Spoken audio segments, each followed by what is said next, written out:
এ যেন ক্রমেই আতঙ্ক নগরী হয়ে উঠেছে শহর শিলিগুড়ি।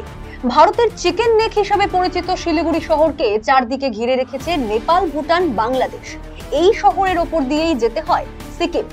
ফলে ভৌগোলিক অবস্থানগত কারণে শিলিগুড়ি শহরের গুরুত্ব অপরিসীম।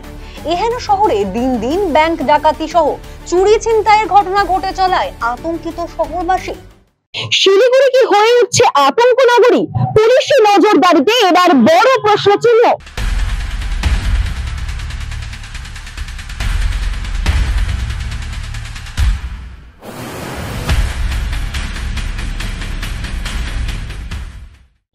একের পর এক চুরি, ডাকাতি, ছিনতাইয়ের ঘটনা ঘটছে শহর শিলিগুড়িতে।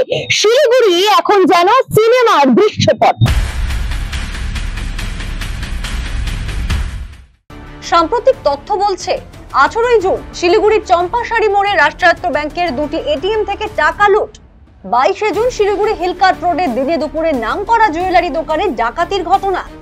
24 জুন শিলিগুড়ির সুকান্ত পল্লীতে এক বাড়িতে ঢুকে নেশা জাতীয় স্প্রে ব্যবহার করে নগদ টাকা ও লক্ষাধিক টাকার সোনার গয়নার চুরি। 25 জুন শিলিগুড়ির বৌদ্ধ মন্দির রোডে ভর সন্ধ্যায় মহিলার গলার সোনার হার ছিনতাই। 26 জুন শিলিগুড়ির শান্তিনগরে এক বাড়ির সামনে থেকে মহিলার গলার সোনার হার ছিনতাই। 28 জুন শিলিগুড়ির শ্রী ভবন থেকে প্রায় লক্ষাধিক টাকার এসি বাইক চুরি। 30 জুন শিলিগুড়ির দক্ষিণ শান্তিনগর এলাকায় এক বাড়িতে ঢুকে বৃদ্ধার মুখে কাপড় গুঁজে তাকে বেধড়ক মারধর করে সোনার গয়না চুরি। 5 জুলাই শিলিগুড়ির টিচার্স কলোনি এলাকায় বাড়ি ফাঁকা থাকার সুযোগ নিয়ে একটি বাড়িতে লক্ষাধিক টাকার গহনা এবং নগদ অর্থ চুরি। 5 জুলাই শিলিগুড়ি থানার টিউমল পাড়া এলাকায় সোনার দোকানে টিনের চাল কেটে লক্ষাধিক টাকার স্বর্ণালংকার নিয়ে চম্পট দেয় দুষ্কৃতীরা। 5 জুলাই হায়দারপাড়া নিউ পালপাড়া এলাকায় প্রকাশ্য দিবালোকে স্বর্ণালংকার পরিষ্কারের নাম করে তা অভিনব কায়দায় চুরি। শিলিগুড়ি শহরের মহিলাদের গয়না নয়, আতঙ্ক এখন যেন তাদের মূল অলংকার। তার কারণ শিলিগুড়ি শহর জুড়ে বেড়েই চলেছে ছিনতাইকারীদের রাজত্ব।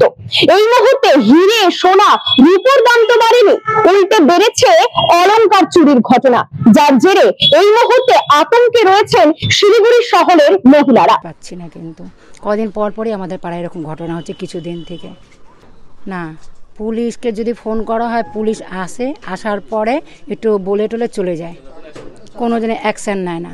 এখানে মানে পুলিশকে অনেক কিছু কারণেই ফোন করা হয়েছে, কিন্তু পুলিশ কোনো ব্যাপারে কোনো করে না। পড়ে শুয়েছিল নাকি জানি না, ও আসছি করতে করতে ও পালালো। 3 জন এসেছিল, আমার সঙ্গে কোনো কথাই বলে নাই, মারধর করেছে। এখানে ঘুষি মারছে, ওখানে মারছে। গত 1-1.5 মাস ধরে শিলিগুড়িতে ডাকাতি, এটিএম লুট সহ একের পর এক অপরাধের ঘটনা ঘটে চলেছে। বেশিরভাগ ক্ষেত্রে দেখা গিয়েছে অপরাধীরা ভিন রাজ্য থেকে এসেছে, অপরাধ ঘটানোর পরে প্রতিবেশী রাজ্য অথবা প্রতিবেশী দেশে পালিয়ে গিয়েছে। শিলিগুড়ি কি তবে অপরাধীদের নিরাপদ ডেরা হয়ে উঠছে? এই ধারাবাহিক অপরাধ প্রবণতায় স্বাভাবিকভাবেই ময়দানে বাকবিতন দেয় রাজনৈতিক দলও। যে শিলিগুড়িতে যত অপরাধ সংগঠিত হয়, যত ক্রাইম হয়, তার 95% ক্রাইম কিন্তু এসে করে যায় বাইরের অপরাধীরা। অন্যান্য রাজ্যের থেকে হার্ডকোর ক্রিমিনালরা তারা কিন্তু শিলিগুড়িতে এসে অপরাধ করে। আর এই যে এতগুলো শিলিগুড়ির চারপাশে ইন্টার স্টেট, এমনকি ইন্টার কান্ট্রি বর্ডার আছে, সেগুলো এত ব্যাপক যে কন্ট্রোল করাটা শুধুমাত্র রাজ্য প্রশাসনের পক্ষে সম্ভব না। একটা শহরে যদি লুট, ডাকাতি, চুরি, ছিনতাই বেড়ে যায়, তাহলে প্রথম অবস্থায় বুঝতে হবে সেই শহরে যে প্রশাসনিক পরিকাঠামো, সেই পরিকাঠামোটা ভেঙে গেছে। এবং শিলিগুড়িতে বিগত বেশ কিছুদিন যাবত যে এরকম এটিএম লুট হচ্ছে, সোনার দোকানে ডাকাতি হচ্ছে, এই ঘটনা দ্বারা এটা প্রমাণিত যে শিলিগুড়ির যে প্রশাসন, পুলিশ প্রশাসন, যাদের এটা দেখার বিষয় ছিল, প্রশাসনিক ব্যবস্থা একদম দুর্বল হয়ে গেছে। সাধারণ নাগরিকরা নিরাপত্তাহীনতা ভোগ করছে। আমরা দেখতে পাচ্ছি যে বিগত 1 মাস ধরে শিলিগুড়ির বিভিন্ন জায়গায় চুরি, ছিনতাই, ডাকাতি হচ্ছে এবং তার সাথে সাথে নেশার যেটা ব্যাপার, ড্রাগসের একটা কারবার, এটাও দেখা যাচ্ছে। পুলিশ প্রশাসন সঠিকভাবে মনে হয় কাজ করতে পারছে না, ব্যর্থ। আমরা স্পষ্ট দেখতে পাচ্ছি যে শিলিগুড়িতে দুটো জিনিস খুব বেশি বেড়ে গেছে। এক, শিলিগুড়িতে বাড়ছে চুরি, দ্বিতীয় শিলিগুড়ির পুলিশের বাড়ছে ভুঁড়ি। এই দুটো জিনিস, ভুঁড়ি আর চুরি লাগাতার বাড়ছে শিলিগুড়ির বুক জুড়ে। একের পর এক ঘটনা আমরা দেখে নিচ্ছি, লাগাতার আমরা দেখতে পেরেছি চুরি ডাকাতির ঘটনা। শুধু দিনের বেলা থেকে শুরু করে রাত্রেবেলা কোথাও শিলিগুড়ির সাধারণ মানুষ সুরক্ষিত নেই। পশ্চিমবাংলার পুলিশ পুরোপুরি ভাবে নিস্তেজ হয়ে পড়েছে। পূর্ব ভারতের প্রবেশদ্বার শুধু নয়, শিলিগুড়ি একটা চারিদিকে বর্ডার আছে, বিভিন্ন দেশের বর্ডার আছে। তাহলে শিলিগুড়ি পুলিশ কমিশনারেট কেন এখানে পুলিশ আরও যথাযথ ভূমিকা পালন করবে না? কেন পুলিশের গোয়েন্দা দপ্তর তাদের ভূমিকা কি? কেন তাদের কাছে খবর থাকবে না? প্রতিদিন শহরে বিভিন্ন ধরনের মানুষ আসছেন, পুলিশ তো তাদের কাছে খবর থাকা দরকার। এই জায়গায় দাঁড়িয়ে শিলিগুড়ির মানুষ আতঙ্কিত, নিরাপত্তার অভাব বোধ করছে। প্রশাসন তো ওই বললাম, ওই আপনি যদি ভেনাস মোড় থেকে এআরবি মোড় যান, পাঁচবার আপনাকে ট্রাফিক পুলিশ দাঁড় করাবে। পুলিশ প্রশাসনের ভূমিকা শুধু এটাই, ধরো তাকে চালান কাটো, একটা গাড়িকে 2-3 বার করে চালান কাটো। পুলিশ প্রশাসনের ভূমিকা এইটুকু, এটা ভাবে পুলিশ প্রশাসনের কোনো ভূমিকা নেই। এই একই ইস্যুতে ময়দানে একদিকে শিলিগুড়ির মেয়র, অপরদিকে শিলিগুড়ির বিধায়ক। বেড়ে গেছে, এর সুযোগ তো দুষ্কৃতীরাও নিচ্ছে। এবং এত বর্ডার জায়গা, এখান থেকে একটু দূরে গেলে প্যান্টাঙ্কিতে নেপালে গেলে হরিশ পাওয়া যাবে, একটু গেলে ঠাকুরপুকুর গলগলিয়া বিহার, আর এখান থেকে যদি দূরে চলে যায় তো ভুটান টোটান গেলে তো আলাদা হবে।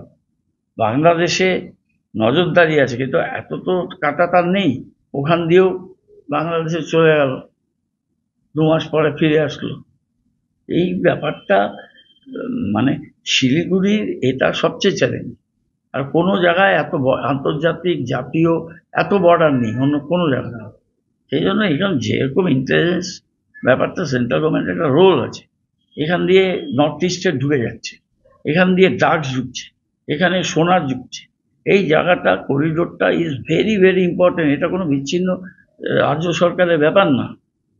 এটাকে সেন্ট্রাল স্টেটের সাথে মিলে এখানে ইন্টেলিজেন্সিয়া অনেক বাড়াতে হবে, না হলে এই জায়গাটা একটা খুব ডেঞ্জার জোনে আছে। মাননীয় মুখ্যমন্ত্রী সব জানেন, কিন্তু আমি একটা বুলেট পয়েন্ট করে ছোট করে ওনাকে আমার অবজারভেশনটা দেবো। অ্যাজ মেয়র আমি যে কাজ করলাম 3 বছর আর 8 মাস। যেভাবে শাসকের নেতারা তাদেরকে ধমক দিচ্ছে, তাতে তাদের কাজ করবার সামান্যতম ইচ্ছেটুকু থাকছে না। আর এর পাশাপাশি বলবো, পশ্চিমবঙ্গ সরকার নাকি পুলিশ মন্ত্রীর বিশেষ নির্দেশিকায় পুলিশ এখন 2-3টে বিষয়ে খুব জোর দেয়। এক হচ্ছে ওই যে কি, রাস্তায় বাইক দাঁড় করায়, তারপরে ওই যে ফুসফুস করে, এইগুলোই করে পুলিশ। কিন্তু পুলিশ কোনো আইন শৃঙ্খলা রক্ষা করার জন্য পুলিশ তার যে দায়িত্ব, সেই দায়িত্ব তারা পালন করতে অক্ষম, সেটা বারবার ফুটে উঠছে। অর্থাৎ শহরে চুরি, ছিনতাই সহ ডাকাতি, দাপট যেভাবে বেড়েছে, তাতে অলংকার পরে বাইরে বেরোনো যেন এখন মৃত্যুর ঝুঁকি।